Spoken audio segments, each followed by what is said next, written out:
All right, we can go ahead and get this party started. Good evening and welcome to the October 2025 Shelby County Lead Prevention and Sustainability Commission meeting. I am prepared to call this meeting to order at 6:19 p.m. I do want to say on the record that once again, this is the second time this has occurred, but our go-to meeting is not working appropriately, where we can't log in. It looks like it's been disabled. So I will be following up with the county IT team to get that resolved. So we did start a bit later than anticipated. Nevertheless, we can go ahead and hop into the agenda. We'll start with the first agenda item, which is roll call. I'll begin. Latricia Adams, Chair, present. Vice Chair Eric Stevenson. All right. Treasurer Matthew Woods. Member Sharon Hyde. All right. These are all of the members who are present in person. Should any other LPC members join, I'll be sure to acknowledge them on the record. We do have quorum, barely, but we do have quorum. So any items that may require a vote, we are authorized to do as such. Oh, and you're parliamentarian, Sharon. Sorry. Make sure we update that on the record. Parliamentarian Sharon Hyde. That's right. Put some respect on your name, Sharon. All right, going into public comment. Um, and we do have someone that has joined us virtually. We do not have anyone outside of the LPC members who acknowledge themselves during roll call that are present in person. For public comment, we did receive, We'll oh, stay in the 70s with sunshine early next we week. did receive some Coming up in sports, we're going to help you plan for next year. I'll explain to We did receive some comments virtually, but before we go into the written comments that were received, we do have a member of the general public who has joined us virtually. Chet, oh, wait a minute. Chet, would you like to make a public comment this evening? Uh-oh, Chet, you're frozen. Yes. Okay. All right, you could begin whenever you like. Okay. Well, basically, it's a short one. I appreciate the fact that we're trying to get some legislation passed on the plumbing. I sent you a little bit of the recommendations that I thought, and I did have a discussion with the chief plumbing inspector, just kind of get their input. But I think the responsibility should be pushed on to the inspectors because they have to go out to the houses whenever permits are pulled. And I sent you a little write up on it. So I'll be at the city council at the next reading to make a statement. But I appreciate the effort that we're putting in trying to get something passed on that plumbing. Thank you. Thank you for sharing. And then just as a update, I did send over the recommendations that came from the Memphis Lead Prevention. What's the Lead Coalition? Sorry, the Memphis Lead Coalition. When I sent it over to the county attorney, her where she can't necessarily provide insight on legislation with the exception of just saying what's legal, what's not legal. So her recommendation was to actually do what you just mentioned, Chet, which is to talk to the respective agencies that would essentially be a stakeholder with this particular ordinance. She did say that she can do a request to hold the reading, which I'll respond to her and go with that recommendation to hold the ordinance, so that the additional amendments can be put into place, but it will require some additional engagement with the respective agencies. So I'll have to organize to try to get that all set up. I do recommend that members of the Memphis Lead Coalition, which of course, Chet, you are a part of that as well, that Right. you all will actually facilitate that meeting. But I will definitely follow up with the county attorney, as she has graciously offered to help us to get those meetings set up with the respective county agencies. Okay, well, I appreciate that, and I did speak with the chief, and a lot of them are very aware that lead is an issue. So I look forward to working with you on that. Okay, and they seem amicable, like, Oh yeah, oh okay, yeah, wonderful, wonderful. yeah, yeah. I don't think that, we should, I don't see any foreseeable challenges. But I just want to make sure that your recommendations and as well as the Memphis-led coalition, that they're honored. Now, once the amendments are made to the current markup, it does have to go through another round with being vetted by legal. So once those amendments are made, it's reviewed by legal. They provide, their advisement from a legal perspective. Then I'll share that updated version with you, Mr. Kibble, and then also with the Memphis-led coalition as well. Okay, and one final thought on that is that we discussed it with the chief, and by being a plumber myself, uh, I know that everybody is really looking for a way to really help the community. So they're very positive about it as far as coming up and supporting it. So I'll keep you posted on that. All right, sounds good. Well, thank you, Chet. All right, you're welcome. All right, bye bye. All right, so the written comment that we had actually was from Chet, so we've heard that on the record, so I will conserve our time. We did get some additional requests for amendments as well from the Memphis-led coalition. They're a bit lengthy. Not treasurer, just kidding. Secretary Woods, I'll be sure to share those comments so that you can include them in the record. All right. All right, awesome. Okay, so we can actually go to the next agenda item, which is approval of the August 13th, 2025 minutes. Motion to approve. Okay, do we have a second? All right, that motion passes with the approval of the August 13th, 2025 minutes. Let's go into the next agenda item, which is old business. All right, so it is confirmed that the bill for the blood lead level testing will be introduced in the next legislative session. The current amended draft is ready. So Senator Lamar will carry it on the Senate side, and Representative Jesse Chisholm will carry it on the House side. I let them know early this time. So we'll be getting that underway here soon so that there won't be any type of challenges with trying to meet the deadline, which I believe maybe at the very top of 2026, maybe. But I want to get it, whatever the protocol is, to get it on the docket before we end 2025. So that is the update that I have there.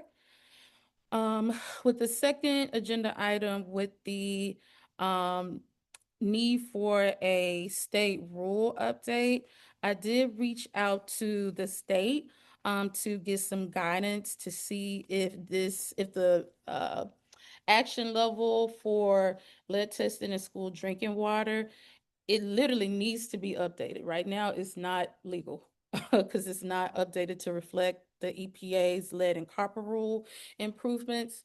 So it might not necessarily be the person who I reached out to. It may have to take some coordination with TDEC. But I know one of the state staff members that works with lead will actually be in Memphis on Monday.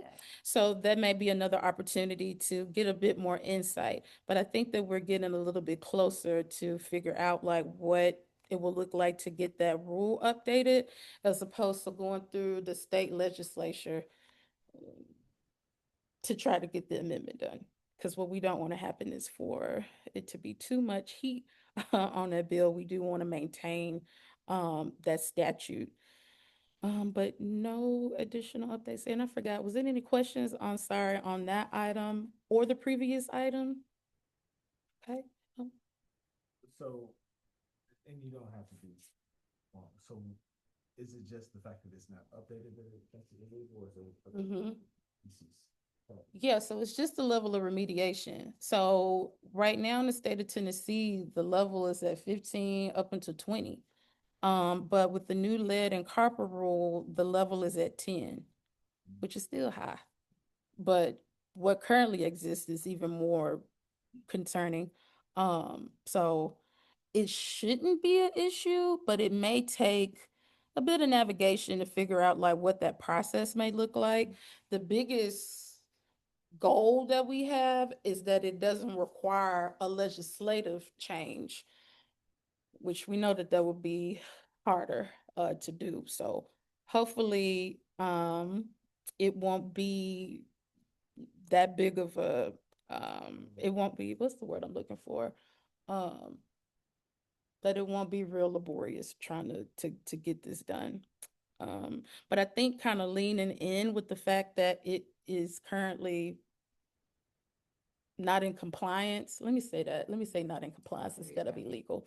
That it's not in compliance or in alignment with the current rule, that may kind of expedite the process.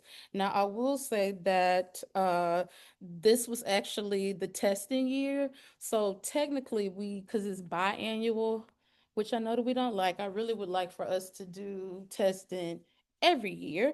But we can look at doing an update to the policy locally on that as opposed to at the state level.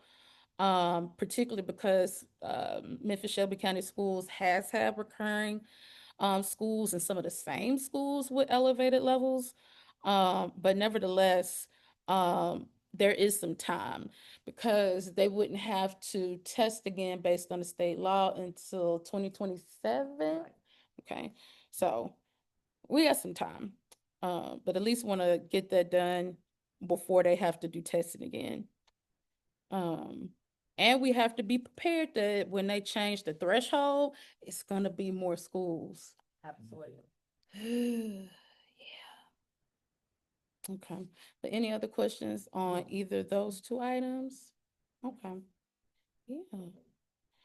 Okay, going to the next agenda item. Update on the Homeless Safety Tax Credit Act. Skip C. Skip C, I'm sorry. Blood. Oh, yeah. Okay. Oh, oops, yes. So I also reached out to the state to see if they would do a presentation to this body. However, there'll be a presentation. Will be a presentation Monday also, right? Which is October the 20th. Where a representative from the state will also be giving an update there. But since this had been a recurrent agenda item, I still did my due diligence to do the request to the state. I did emphasize that they could do it virtually because the representatives they're not in Shelby County. No, Yeah. they're not sure. Yeah. So that's an option. So I'm still waiting to hear back. Even though I know that they'll be at the event on October the 20th. That's a different kind of target audience. So hopefully, the request will be honored and it's enough time because this would be for the December meeting. It's good timing because it's the end of the year. So hopefully, we'll be able to get them on board for the December meeting to wrap up 2025. Any questions on that item? Cool beans. All right, moving to, for real this time, moving to the update on the Homeless Safety Tax Credit Act. So I actually need to follow up with Congressman Cohen's office to get a timeline around when they anticipate they will be reintroducing this bill. I think some of the holdup may have been with them trying to engage their counterparts on the other side of the aisle. So it will be a bipartisan bill as it was the first time that it was introduced. So I'll reach out to them again to get a timeline, but they did, Congressman Cohen's office did confirm that they are looking to reintroduce. I know within my personal capacity, I've been also engaging some other congressional Congress members to see if they will also be co-sponsors, because it didn't look like he had a ton of co-sponsors the first time, but he's gonna need it. The more co-sponsors, the better, for it to actually move on the docket. So I'll keep everyone abreast with what I learn from Congressman Cohen's office. And to give some context about what this act includes, essentially it incentivizes property owners, landlords, property management folks to get tax incentives if they do lead remediation.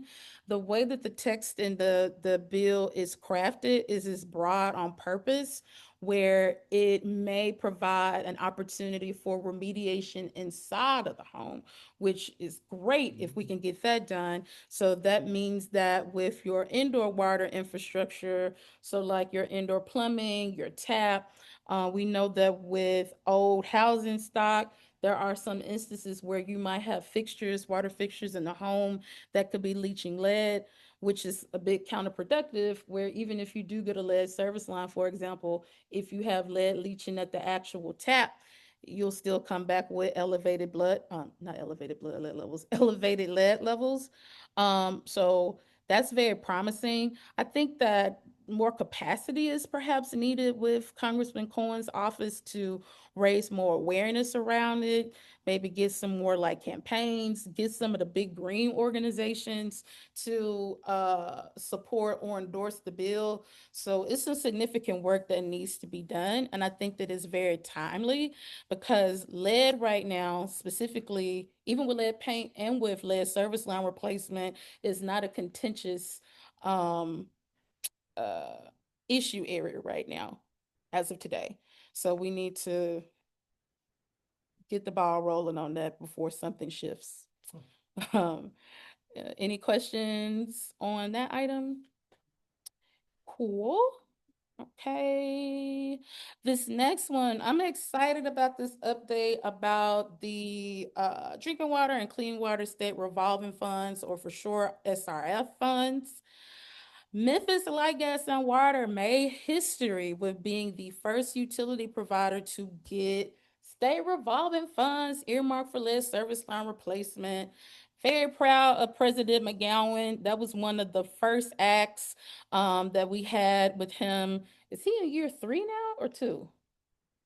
Whenever he got here. It's probably 3. Yeah. So he kept his word. I'm very proud of MLGW with trying to seek this funding. I do think that it is imperative for City Council to also take this seriously. We're trying to reserve local funds, because there's not going to be enough federal funding for this. It's literally impossible, and they need to get ahead of it. MLGW has done their due diligence to kind of get a head start with lead service line replacement, where the actual 10-year like countdown starts in 2027. So proud of them. I'm really excited about that. I know from a environmental and like water advocate perspective, there have been lots of work around the SRF. So I'm really proud that Memphis is the first to lead in that regard. And how much were they funded? I don't know how much it Okay. is. I need to ask either Heath or President McGowan. Okay. They just said, yes, we got it. Okay. Yeah, but I could do a follow-up to see how Well, much it For is. the most funding. Yeah, So- right. So we don't know if they got all of All it. of it. Mm-hmm. But yay, kudos to MLGW. Any questions on that item? Okay, cool beans. That's pretty. Yeah, I'm excited. I'm excited. And I will say this, I went to the governor's environmental stewardship awards last month. And like I said, Memphis is eons ahead, the entire state. Like, no, not to disparage Davidson County or Nashville, they are not ready. They're still trying to do their inventory map. So everybody had to submit their inventory to EPA last year. But they didn't, whatever percentage they probably sent in was probably very low. But I know MLGW, they sent their inventory in early before the deadline. So they are really leading the way, not necessarily just in the state of Tennessee, but in the whole southeastern region. So even like kind of similar like demographic cities like New Orleans, for example, they're way behind Jackson, Atlanta, Houston, even though that's not all the way, that's still the Midwest. We know Texas is a little bit different. But as far as similar demographics, so what I said I was gonna do when I'm in town is to go to the MLGW board meeting and give kudos to President McGowan for really advocating for that, because when they applied the first time, they didn't get it. Right. And honestly, that made me a little upset. Not with President McGowan, but really with the state. And so our pushback to the state was there has to be more technical assistance to utility providers, because it kind of is an unprecedented request, since no one in the history of Tennessee and state revolving funds for the state of Tennessee have been earmarked towards lead service line replacement. So looked like things worked out well. But I'll make sure to do a request to see how much they actually got. And I'm also curious, like, what that timeline looks like for when they will get the funding. Because I know, like, with the ARPA funds, it took a long time for them to get that money. Like, they had to do all of these prerequisites. So I'll do an inquiry to the water folks at MOGW, and then I'll follow back up. All right, going to the next item. So this is about the plumber ordinance, which we heard a bit more about during public comment. So there has been some recommendations that I mentioned. I won't be repetitive. So I will respond to the county attorney, as I mentioned earlier, to hold the item because the third and final reading is originally scheduled for next week. So to just hold the item so that we can make sure that the recommendations that have been brought forward are actually incorporated into the ordinance, and that is clarity with who's going to do what from an agency perspective, because we don't want to get this ordinance passed and then it's the Spider-Man mean, like, it's you. Right. So I do think that that was excellent feedback from a community perspective to get some clarity on that on the front end, and hopefully that'll be the blueprint for how we move forward with a lot of these ordinances that are oftentimes not clear around accountability and responsibility in implementation. Because one question I had about it was talking about the health department, but the health department really has nothing to do with lead water. Yeah, And so that's what I it thought said they too. would send the administrative part of it for CLEP, but CLEP is about blood lead. It's not about lead in Yeah. water. So that didn't make sense that they would have any administrative burden or responsibility for what is claimed, when the lead lines are disturbed. It seems like it needs to stay all in codes. Yeah, that was my initial like understanding, but then like I didn't, because again, like I'm not an attorney, Yeah. but just even with, I could kind of sense that the health department was like, what? Yeah, why would they be Right. involved with Yeah. lead So water lines? I think that we can get it streamlined. I mean, notifying them of the addresses in case there does happen to be a child that's elevated that comes from one of those addresses. That notification, I think, would be important. But for them to have any kind of accountability on what happens would not be their lane. Yeah. Now, what it did make me think about, outside of just this plumbing ordinance, I wish there was some type of collaborative effort between MOGW and the health department, like where there are confirmed lead service lines, like Yes. for there to be some sort of action from the health department perspective where they have all that. Really, MLGW don't have to do anything else. Everything, everything is there, like with the inventory, but using that as a basis, like for outreach to Outreach. encourage Yep. people in homes with elevated levels that have Education, children. outreach, Right. get tested and, yeah. Mm-hmm. And unfortunately, and this is just Latricia's opinion, I don't know if the health department would do that unless it was an ordinance. So maybe part of the ordinance would be, once they get this information of it being disturbed, that they would follow up with any families at those addresses. Maybe, but we also don't want to put too much on this ordinance or plumbers. Yeah. And these are like independent plumbers, I- So it may just require a separate ordinance. Yeah. Yeah. I'll think through that.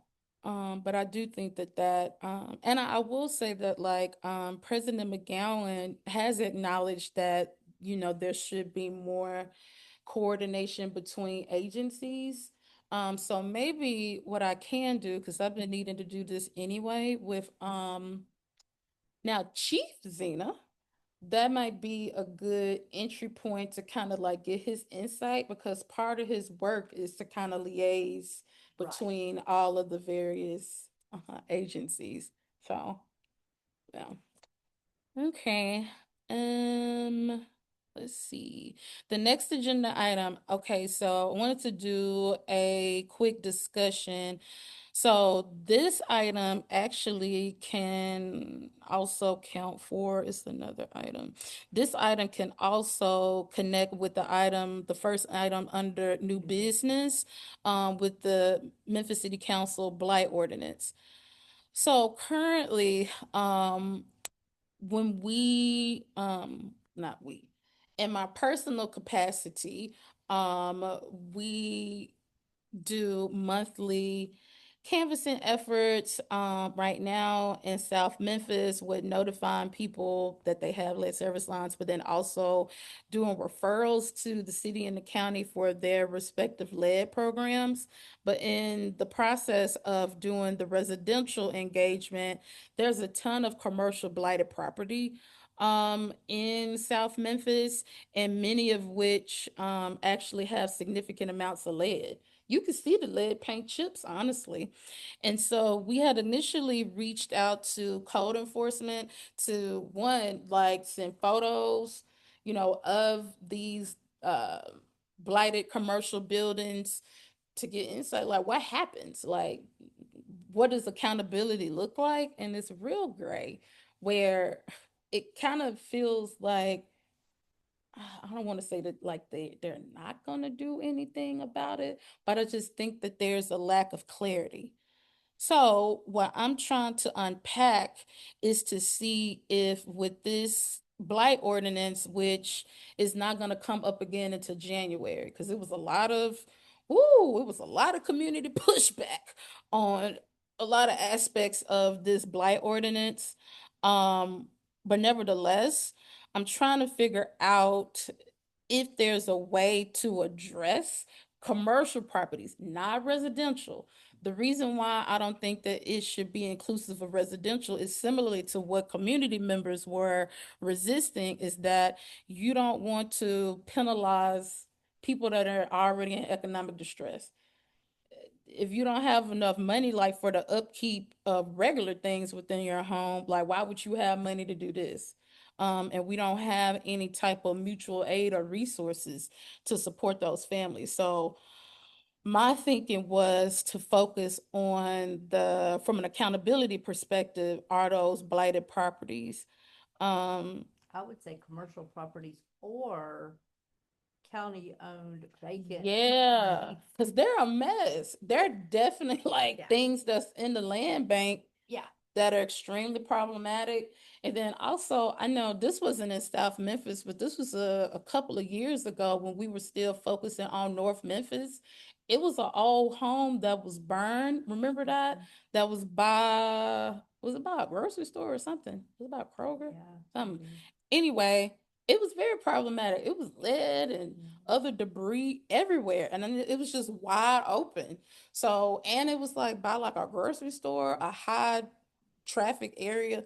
But anyway, I'm gonna try to see if I can get some legal insight around that.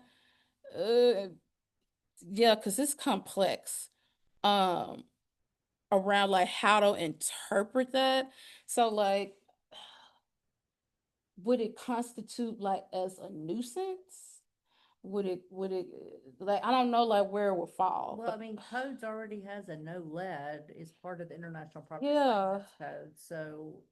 I don't understand why they just can't do something about it now. I they don't should know. be able to. But So they're not, the International Property Maintenance Code, they're not even fining people for, because they don't, anyway. yeah, So, I mean, really, codes looks at overgrown lots and, illegal dumping and parked cars and yeah, all that, but they need some systematic on lead, especially on these properties that are owned by the county and the land bank and mm-hmm, commercial agencies. The thing with lead though, you just can't drive by, you can see a field as a, you just can't drive by and say this is. mm-hmm, Well, yeah. you're supposed to, if it's pre-78 and you see visible signs, the law is to assume it's lead, so. But in this instance, we have Chet. So Chet actually was the XRF gun. So I mean, he actually like tested. Yeah, on Um, that one, yeah. yeah. Then I mean, even beyond just the actual like building, like it's concerns about like the swale. Also. Mm-hmm. I'm sorry, this may be too, but do we know in those instances, how far into the soil, how much do you have to kind of dig in to remove before it actually is, before it's good? So there's certain, it depends upon if it's a child play area or if it's like a drip line, there's different levels of A, where it's found, and then B, what the level is. So if it's a child play area and it's at a certain level, it's considered. And then there's guidance that says like whether you can just put mulch on it or sod, or if you have to dig up 3 feet. Mm. So it depends on the level and then the location, what it would be considered. I couldn't know that there is some level of remediation has to be done to the soil. Yeah, so it would be based on what it's considered and then what the level of, to what remediation. Some remediation you could just lay over soil or sod, and then some levels you do have to dig up. I think it's either 2 or 3 feet. Yes, expert Hyde. Expert risk assessor. You're a risk assessor too, aren't you? Like I actually have myself, but I don't do anything now. Yeah. It's okay. See what happens when you don't put it into implementation. No, you forget. But I use a lot in policy. That's my jam. Okay, so I think like as a next step, I did reach out to Councilwoman Easter Thomas, but I'm also gonna reach out to Council Member Green, Jared Green. I think she's the one that introduced this bill, I think. Or not bill, but ordinance. Um, because I need like a city, one of their assigned attorneys. They're gonna have to do that back work. I'm not an attorney. I'm not gonna try to figure that out.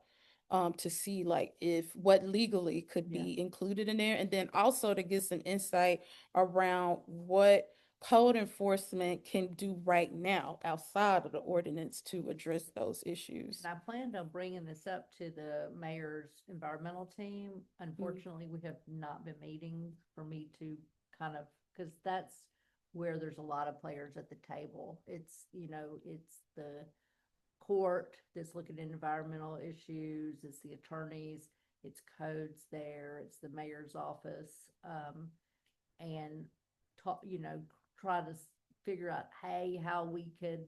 Who from the mayor's office comes? Well, the mayor. Oh, so he comes. Yeah. Oh, okay, never Yeah, mind. so yeah, he's there.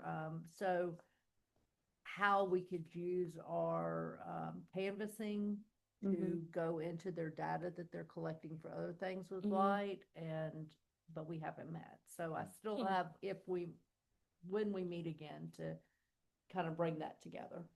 Okay. I can ask him when y'all gonna meet again. I'll put it on his radar. I know you got a lot going on Yeah. right now. But okay. So Citibank. yeah, yeah. Um, okay.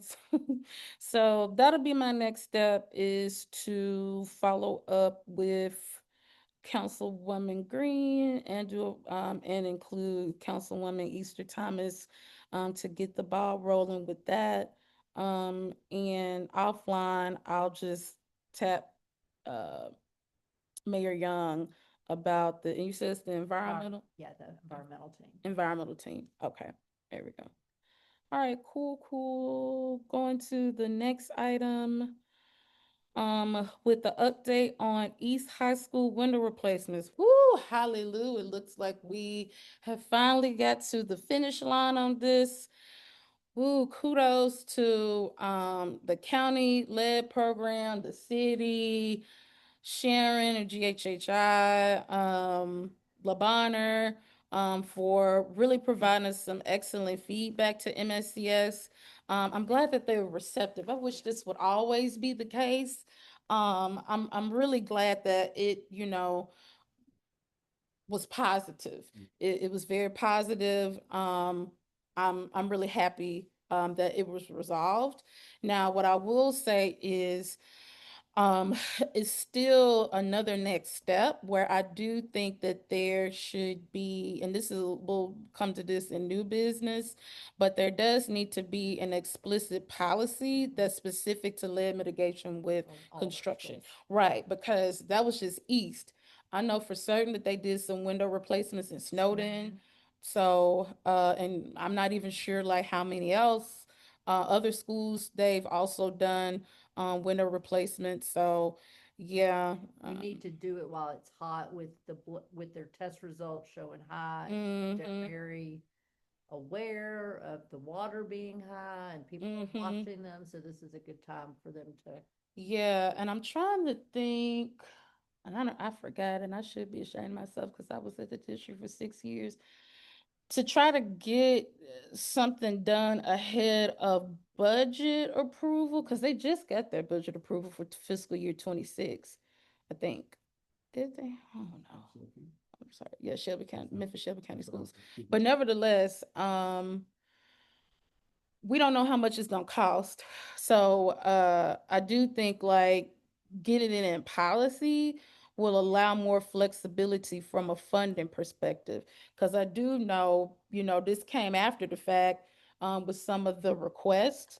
So I think that'll be a good next step. But I'm just so glad that that has been resolved. We got the side, we got everything cleaned up. Hallelujah. Okay, next item with the leadership retreat, which I proposed at the last meeting in August.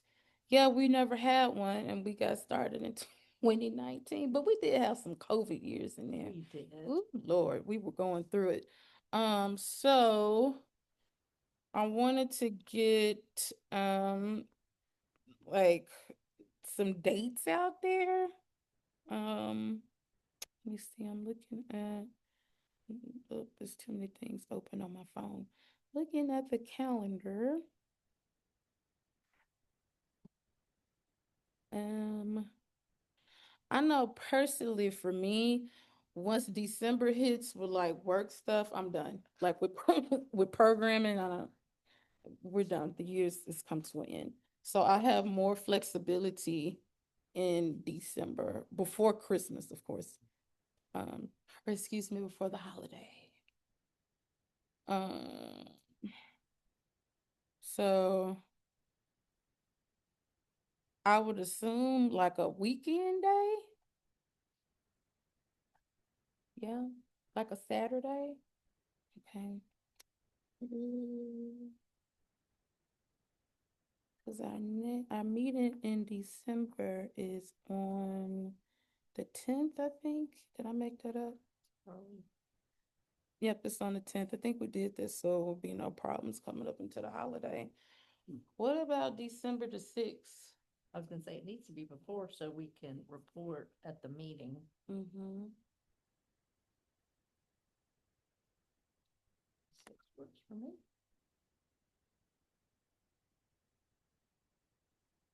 You like, who knows? It may be us too. Oh. Okay, understood. I'm like, God willing. Mm-hmm.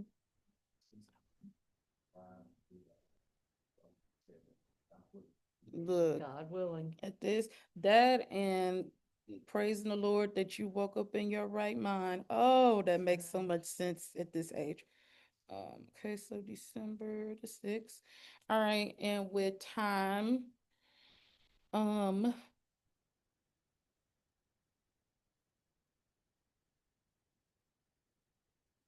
like maybe like, I don't know. Maybe like 12 to 3, so it could be food. Food must be an option. Food must be included. I like that time. Okay. You good with that? Yeah, you be able to accomplish what you want to accomplish. Mm-hmm. And then go lay down. Yeah, Mhm. that's a good time. And then for location, so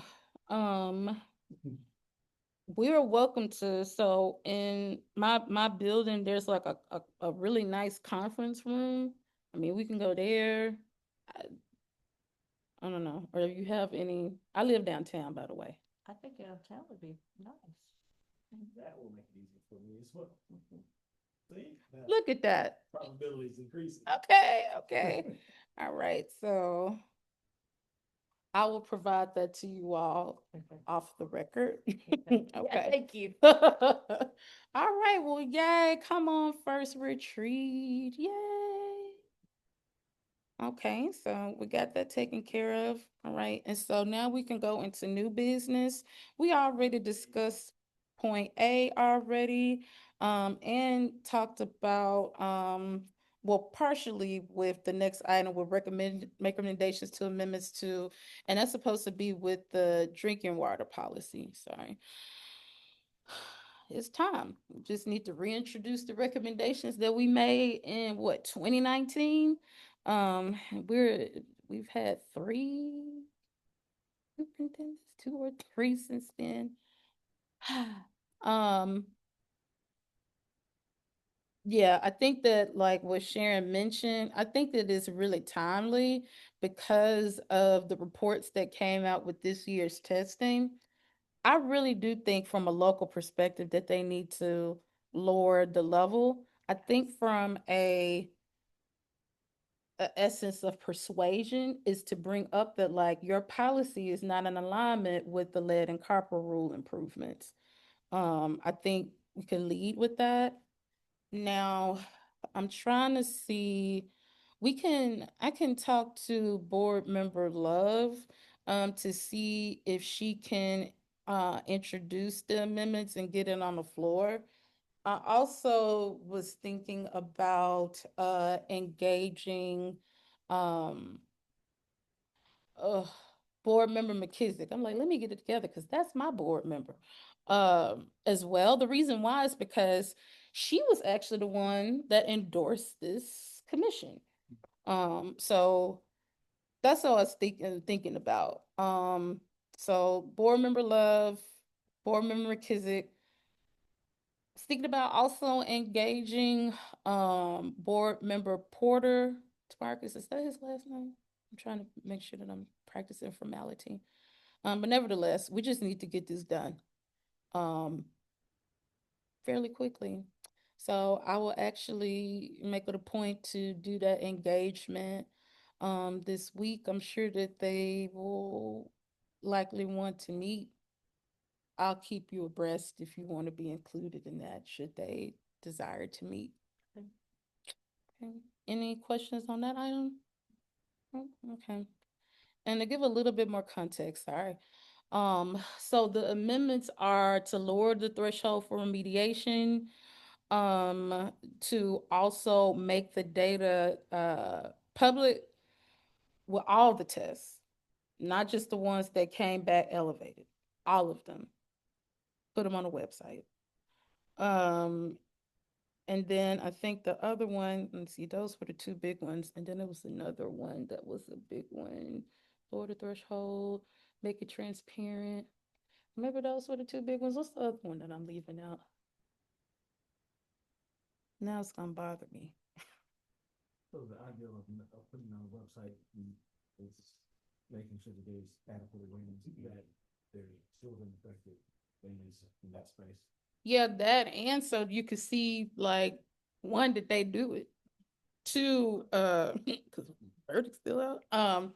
And there's some organizations that actually want to track like is it working? Like, and it's things that you can glean. So like for example, in those schools where they've had multiple occurrences with elevated levels, like you can do targeted intervention to see what's going on. But the biggest thing is like transparency. So I know like in DC, in Maryland, in Michigan, in Massachusetts, that data is centralized like on their website. I was just wondering, that's what it came around to me, but I was curious to know if there's other. Yep. I'm trying to The see. only thing I see up this is 10 park pavilion and add childcare facilities or something. The child care facilities one would have to be a state amendment. In fact, that's a good question. Do we want to try to get um an amendment? That's a little amendment. That probably won't get that much pushback to add the child care facilities. Yeah. To the state one. Okay. Well, if that's the case, then we can also ask if they could just put the level of remediation on there. Right. Why not?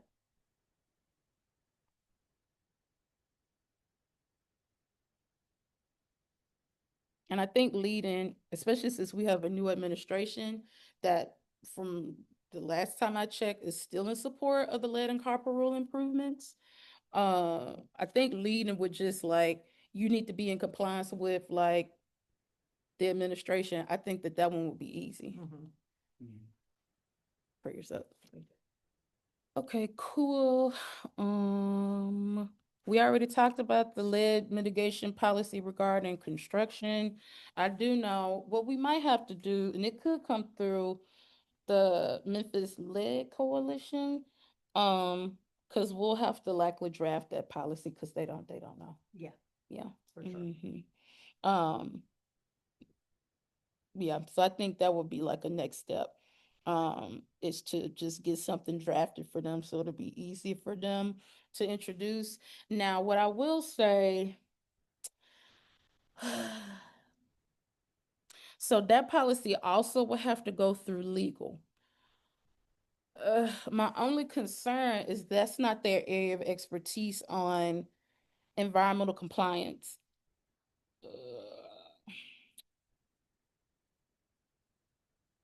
Trying to think.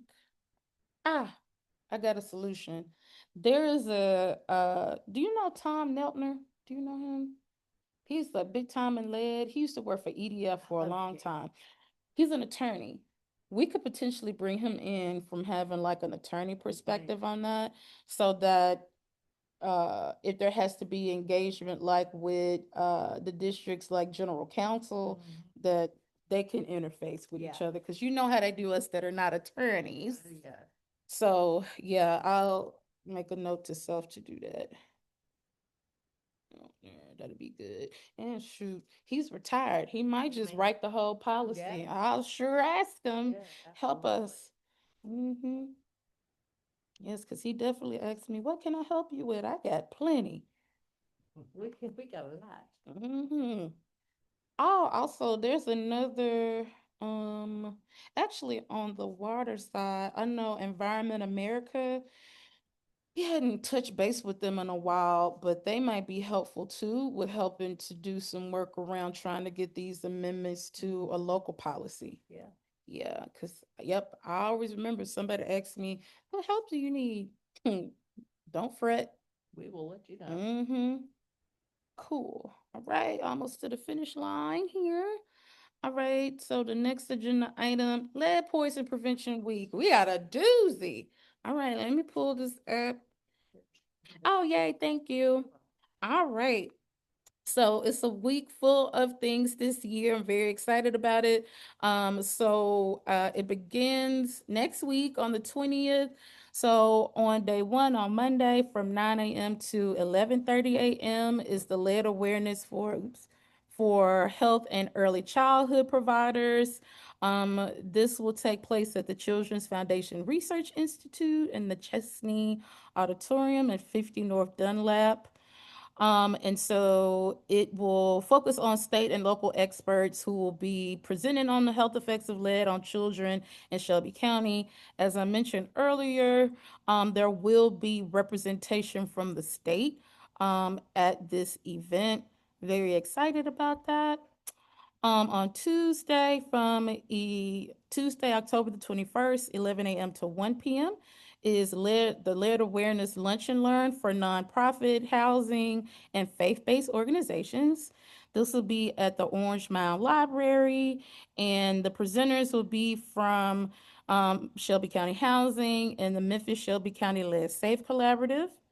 And then on Friday, October the 24th, 4 p.m. to 6 p.m., growing a lead-free community. Yay. This will be with Black Seeds Urban Farm in Uptown. So at 580 North 4th Street, this will be hands-on, promoting lead awareness, healthy living, and community action. It'll be music and a puppet show. That's so cute. And then last but certainly not least, on Saturday, October the 25th, 11 a.m. to 1 p.m. At the Medical District Park, there will be, what's this, MMDC? Memphis Medical District Collaborative. Okay, there we go. Memphis Medical District Collaborative, sorry. Health Day, there'll be a lead awareness booth. Right, so we got a lot going on next week. Yeah, I'm excited. And then, Matthew, I'll make sure that you have like the flyer and the website that you could put in the minutes. But what's the website again? Sorry. It's Is with all the healthyhomesmemphis.org. healthyhomesmemphis.org is where you can find all of the listings for next week's events and where you can register. Healthyhomesmemphis.org. Yep. Yay. Right. Then the last thing is it's time for the biannual report since this was a testing year. So the report should be ready in December ahead of the last meeting for 2025. So this report will capture 2025 since this is a testing year. So it won't include 2024 because they didn't test anything last year. That's it. Right? Any announcements? Oh, all right. Well, cool beans. Well, I will adjourn our October 2025, I can't talk, meeting at 7:12 p.m. Thank you.